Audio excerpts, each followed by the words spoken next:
All right, let's get checking the forecast now. Storm Tracker Chief Meteorologist Geoff Benson joining us live in the Weather Center. Jeff, want to go back to that ferry story and the dolls and others who are trapped there on the island with no ferry service. What do you think in terms of conditions improving by maybe Tuesday afternoon? I would be very, very surprised, John, if the ferry's not going by Tuesday afternoon. But I would be I'd be a little speculative if it wasn't even running tomorrow morning. The gale warning expires overnight, early tomorrow morning.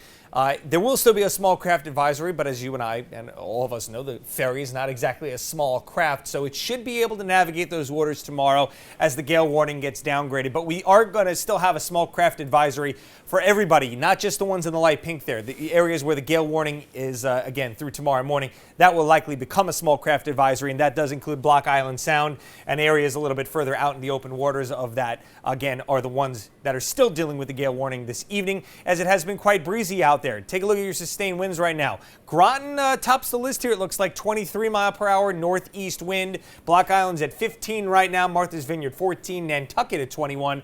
Hyannis at 20. Up towards Plymouth, we're at 17.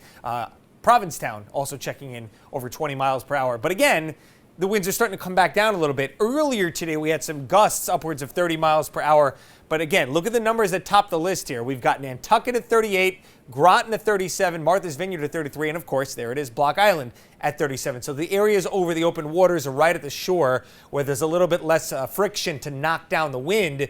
Those were where some of the gustier winds were, and of course that's kicking up the surf. You can still see some whitecaps on the Block Island camera this evening. The reason we're getting this sustained blustery onshore flow is because we've got not only a big high to the north, but also you've still got the remnant low from Ophelia sitting to the south of us. And John, think of it in terms of a baseball pitching machine. And you've got the two tires that spin different directions, but in the middle, they're all going in the same direction, and sort of how the baseball gets forced out.